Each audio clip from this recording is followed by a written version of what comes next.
দর্শক, গাইবান্ধার পলাশবাড়ির আলোচিত রামমূর্তি ও রাম মন্দিরের প্রধান উদ্যোক্তা হরিদাস তরণী দাসকে গতকাল রাতে বাংলাদেশ পুলিশের সিআইডি ইউনিট গ্রেফতার করেছে। তো চলুন দেখা যাক যে বাংলাদেশের পত্রিকাগুলো কি লিখছে। মাছরাঙ্গা নিউজ লিখেছে যে রামমূর্তি নির্মাণের মূল উদ্যোক্তা হরিদাস চন্দ্র অর্থ পাচার মামলায় গ্রেফতার। তারপর ডিবিসি নিউজ তারা লিখেছে যে ৮২ ফুট উচ্চতার মূর্তি নির্মাণে আলোচিত হরিদাস গ্রেপ্তার। তো এরপর তাদের নিউজের ভিতরে যদি আমরা একটু দেখি যে পলাশবাড়িতে ৮২ ফুট উচ্চতার মূর্তি নির্মাণে আলোচিত হরিদাস গ্রেপ্তার। গাইবান্ধার পলাশবাড়ির বহুল আলোচিত হরিদাস চন্দ্র তরণী দাসকে গ্রেফতার করেছে অপরাধ তদন্ত বিভাগ সিআইডি। মানি লন্ডারিং আইনে দায়ের হওয়া একটি মামলায় রবিবার ১২ জুলাই গভীর রাতে ঢাকা সিআইডির একটি বিশেষ দল তাকে গ্রেফতার করে। এ ঘটনায় এলাকায় ব্যাপক আলোচনা শুরু হয়েছে। গাইবান্ধার পলাশবাড়ী আলোচিত ব্যক্তি হরিদাস চন্দ্র তরণী দাসকে গ্রেফতার করেছে অপরাধ তদন্ত বিভাগ অর্থাৎ সিআইডি। রোববার গভীর রাতে ঢাকা সিআইডির একটি বিশেষ টিম অভিযান চালিয়ে পলাশবাড়ির একটি মন্দির থেকে তাকে গ্রেফতার করে। গ্রেফতারের বিষয়টি নিশ্চিত করেছেন পলাশবাড়ী থানার officer in charge OC Sarwar Alam Khan. তিনি জানান, মানি লন্ডারিং আইনে দায়ের হওয়া একটি মামলায় সিআইডি তাকে গ্রেফতার করেছে। তদন্তে উঠে এসেছে গত ৫ বছরে তার ব্যাংক হিসেবে প্রায় ৯ কোটি টাকার লেনদেন হয়েছে। সেই লেনদেনের উৎস ও বৈধতা নিয়ে তদন্তের অংশ হিসেবেই তাকে গ্রেফতার করা হয়েছে। উল্লেখ্য, এর আগে ৮২ ফুট উচ্চতার রামমূর্তি নির্মাণকে কেন্দ্র করে পলাশবাড়ীতে ব্যাপক আলোচনা ও বিতর্কের সৃষ্টি হয়। শুধু তাই নয়, হরিদাস চন্দ্র তরণী দাসকে গ্রেফতারের দাবিতে সচেতন নাগরিক ব্যানারে বিভিন্ন সময় বিক্ষোভ মিছিল, মানববন্ধন, প্রতিবাদ সমাবেশ অনুষ্ঠিত হয়। বিষয়টি দীর্ঘদিন ধরেই স্থানীয় পর্যায়ে নানা আলোচনা চলছিল। সর্বশেষ মানি লন্ডারিং মামলায় সিআইডির এই গ্রেফতারের মধ্য দিয়ে ঘটনাটি নতুন মোড় নিয়েছে। তদন্তের স্বার্থে তাকে জিজ্ঞাসাবাদ করা হবে বলে সংশ্লিষ্ট সূত্র জানিয়েছে। মামলার তদন্ত শেষ হলে পরবর্তী আইনগত ব্যবস্থা গ্রহণ করা হবে। মানি লন্ডারিং মামলায় আলোচিত এই গ্রেফতারের ঘটনায় এলাকায় চাঞ্চল্যের সৃষ্টি হয়েছে। তদন্তে নতুন কি তথ্য উঠে আসে সেদিকে এখন নজর সংশ্লিষ্টদের। তো আপনারা জানেন যে বিভিন্ন সময় এই হরিদাস চন্দ্রকে নিয়ে কিন্তু আ তাকে গ্রেফতারের দাবিতে তৌহিদি জনতার ব্যানারে বিভিন্ন সময়ে উগ্র তৌহিদি গোষ্ঠী, উগ্রবাদী গোষ্ঠীরা বিভিন্ন সময় ব্যানারে আ হরিদাসকে গ্রেফতারের দাবি নিয়ে তারা কিন্তু বিভিন্ন সময় মিছিল করেছিল। তো এভাবেই আজকে তাকে কোর্টে হাজির করা হয়।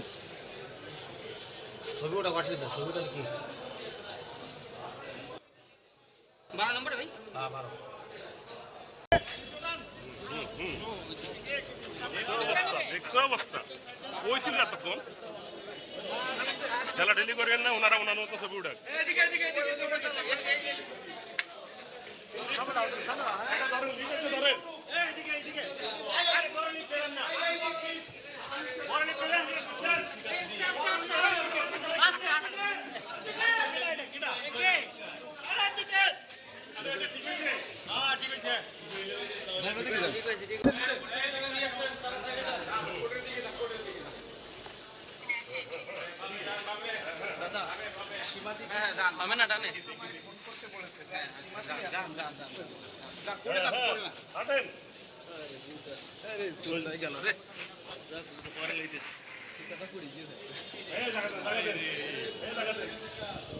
দর্শক, যেটা বলছিলাম যে বিভিন্ন সময়ে কিন্তু তাকে গ্রেফতারের দাবিতে হরিদাস চন্দ্রকে গ্রেফতারের দাবিতে তৌহিদি জনতারা বিভিন্ন উগ্রবাদী সংগঠনকেও আমরা দেখেছি যে তারা তার গ্রেফতারের দাবিতে বিভিন্ন সময় মিটিং মিছিল করেছে। তো সেরকমই একটি ফুটেজ আপনাদেরকে দেখাই।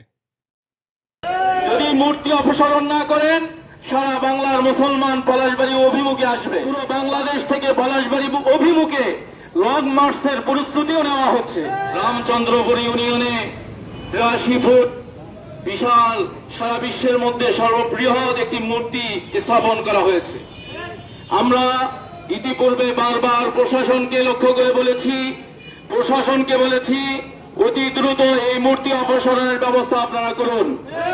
যদি এই মূর্তি অপসারণ আপনারা না করেন, সারা বাংলার মুসলমানরা এই মূর্তির বিরুদ্ধে ফুঁসে উঠেছে। এমনকি আমরা এমনও খবর বারবার আমরা প্রশাসনকে জানিয়েছি, পুরো বাংলাদেশ থেকে পলাশবাড়ি অভিমুখে লং মার্চের প্রস্তুতিও নেওয়া হচ্ছে। এজন্য এই বিশাল ঢেউকে আপনারা সামলাতে পারবেন না। যদি মূর্তি অপসারণ না করেন, সারা বাংলার মুসলমান পলাশবাড়ি অভিমুখে আসবে। বারবার আমরা সতর্ক করছি, সতর্ক করতেছি, সতর্ক করব। আমরা আইনকেও হাতে তুলে নেব না। বারবার আমরা এখনো সতর্ক করব প্রশাসনকে যে এই মূর্তি মুসলমানদের জন্য হারাম। তারা তাদের মন্দিরে মূর্তি রাখুক, পূজা অর্চনা করুক, কোনো সমস্যা নেই। এই বিষয়ে আল্লাহ পাক রব্বুল আলামিন সূরা বাকারার মধ্যে বলেছেন, লা ইকরাহা ফিদ্দীন, যে তোমরা ধর্ম নিয়ে বাড়াবাড়ি করো না। তাদের ধর্ম তারা পালন করবে, আমাদের পক্ষ থেকে কোনো অসুবিধা সেখানে করা হবে না। বরং যদি ইসলামী রাষ্ট্র হয়, মুসলমানরা পুলিশের মাধ্যমে তাদের পূজা মণ্ডপ পাহারা দেবে। এটা মুসলমানদের দায়িত্ব, ইসলামী রাষ্ট্রের দায়িত্ব। তাদের উপর যেন কেউ জুলুম নির্যাতন না করে, সেটা মুসলমানের পুলিশরা সেটা দেখবে।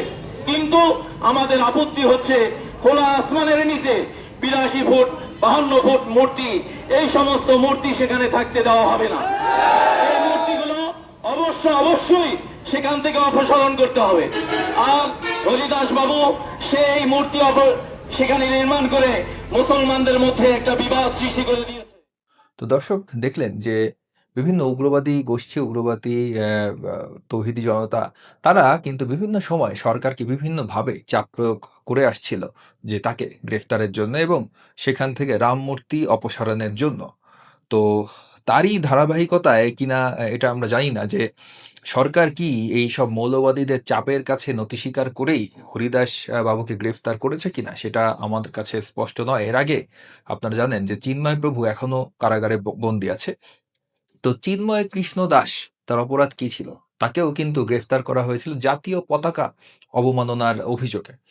তো ২ টা স্ট্যান্ডে, একটি স্ট্যান্ডে ছিল গেরুয়া একটা ফ্ল্যাগ আর আরেকটি স্ট্যান্ডে ছিল বাংলাদেশের জাতীয় পতাকা। তো ক্যামেরা অ্যাঙ্গেলের কারণে কিছু দিক দিয়ে হয়তো মনে হচ্ছিল যে বাংলাদেশের জাতীয় পতাকার উপরে সেই গেরুয়া পতাকাটি রয়েছে। তো এরই প্রেক্ষিতে কিন্তু প্রথমে গ্রেফতার করা হয় চিন্ময় কৃষ্ণ দাসকে। এবার গ্রেফতার করা হলো হরিদাসকে, তার বিরুদ্ধে অভিযোগ মানি লন্ডারিং এর। এরকমই দাবি করা হচ্ছে। তো দেখুন যে কিছুদিন আগের একটি ঘটনা যে শিবমূর্তি মন্দিরের বাইরে শিবমূর্তি স্থাপনের প্রতিবাদে একটি বিক্ষোভ সেখানে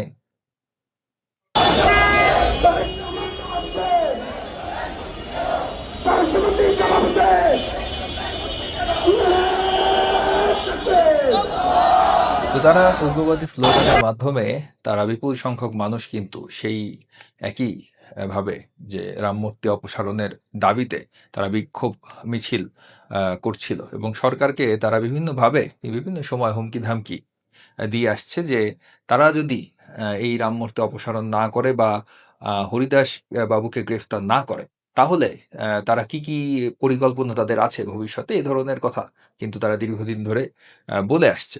তার মধ্যে এই তো একটু আগেই শুনলেন যে একজন বলছে যে তারা লং মার্চ করবে, সারা বাংলাদেশের থেকে প্রচুর তৌহিদি জনতা যাবে। তো এ ধরনের চাপের মুখে কি সরকার এই কাজটি করলো কিনা সেটি এখনো নিশ্চিতভাবে বলা যাচ্ছে না। তো বিবিসি নিউজ বাংলা তারা যেহেতু বিষয়টি এখন আন্তর্জাতিক ভাবে আলোচিত হতে পারে, তো বিবিসি নিউজ বাংলা তারা বলছে যে গাইবান্ধায় রাম মূর্তি নির্মাণের উদ্যোক্তা হরিদাস মানি লন্ডারিং মামলায় গ্রেফতার। তো তারা লিখছে যে বাংলাদেশ পুলিশের অপরাধ তদন্ত বিভাগ বা সিআইডি দেশি বিদেশি মুদ্রা পাচার ও সংঘবদ্ধ অপরাধের অভিযোগ এনে গাইবান্ধার হরিদাস চন্দ্র তরণী দাসের বিরুদ্ধে মামলা করেছে। তার বিরুদ্ধে ৯,৩৫,০০,০০০ টাকা অর্থ পাচারের মামলা করেছে সিআইডি। প্রাথমিক অনুসন্ধানে দেশি বিদেশি মুদ্রা পাচার ও সংঘবদ্ধ অপরাধ প্রমাণিত হওয়ায় উত্তরা পশ্চিম থানায় মানি লন্ডারিং প্রতিরোধ আইনে নিয়মিত মামলা রুজু করা হয়েছে। তবে তার বিভিন্ন ব্যাংক ও মোবাইল ফাইন্যান্সিয়াল সার্ভিস হিসাবে সন্দেহজনক লেনদেনের বিষয়ে তদন্ত কার্যক্রম অব্যাহত আছে ওই বিজ্ঞপ্তিতে জানানো হয়েছে। তাকে গত ১২ জুলাই গাইবান্ধার পলাশবাড়ি থেকে গ্রেফতার করে সিআইডি, অর্থাৎ গতকাল তাকে গ্রেফতার করে সিআইডি। বিজ্ঞপ্তিতে সিআইডি দাবি করেছে মিস্টার তনয়ী দাস ২০১৯ সালে ইসলাম ধর্ম গ্রহণ করে তৌহিদ ইসলাম নাম ধারণ করেছিলেন। এর আগে তিনি ভারতে গিয়ে শিক্ষা ও প্রশিক্ষণ গ্রহণ করেন বলে সিআইডি দাবি করেছে। বাংলাদেশের স্থানীয় সংবাদ মাধ্যমে বলা হয়েছে কিছুদিন আগে তিনি গাইবান্ধার পলাশবাড়ীতে ফিরে স্থানীয় একটি মন্দির কমিটির সাথে সম্পৃক্ত হন। সেখানে একটি উঁচু রাম মূর্তি বানানোর উদ্যোগ নিয়ে স্থানীয়ভাবে আলোচনায় আসেন। এ নিয়ে স্থানীয় ইমাম ওলামা পরিষদ আন্দোলন শুরু করলে ওই প্রকল্প স্থগিত হয়ে যায়। গত শুক্রবার গাইবান্ধার পলাশবাড়ীতে জুমার নামাজের পর স্থানীয় মুসল্লিরা ওই বিগ্রহ অপসারণের দাবিতে মানববন্ধন করে, যেটা তারা প্রতি শুক্রবারেই করে আসছে। ওই সেই সময় থেকে, যে সময় রাম মূর্তি স্থাপন করা শুরু হয়েছে, সেই সময় থেকে প্রতি শুক্রবার কিন্তু এই তৌহিদি জনতার ব্যানারে কিন্তু এই উগ্রবাদী গোষ্ঠীরা এই রাম মূর্তি স্থাপনের প্রতিবাদ তারা নিয়মিত ভিত্তিতে করে আসছে। তার বৈধ কোনো আয়ের উৎস না থাকা সত্ত্বেও তার বিভিন্ন ব্যাংক ও মোবাইল ফাইন্যান্সিয়াল সার্ভিস হিসেবে ৯.৩৫ কোটি টাকা জমা হয়েছে এবং তিনি প্রায় সমপরিমাণ টাকা উত্তোলন করেছেন, যা সন্দেহজনক। সিআইডির ওই বিজ্ঞপ্তিতে বলা হয়েছে, অর্থাৎ ৯,৩৫,০০,০০০ টাকার একটি হিসাবের কারণে তাকে কিন্তু গ্রেফতার করা হয়েছে।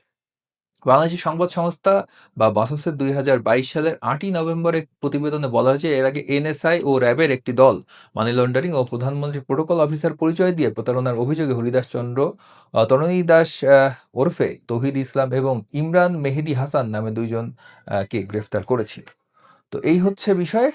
এটি হচ্ছে সম্পূর্ণ খবরটি বিবিসি যেটি বলছে, এবং বাংলাদেশের বিভিন্ন পত্রিকার খবরও আপনাদেরকে আমি দেখালাম। কালবেলা লিখেছে গাইবান্ধার হরিদাস চন্দ্র, তরুণ দাস গ্রেফতার।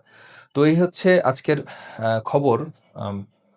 তাকে মানে একটি মানি লন্ডারিং এর মামলায় তাকে গ্রেফতার দেখানো হয়েছে এবং তাকে আদালতেও তোলা হয়েছে।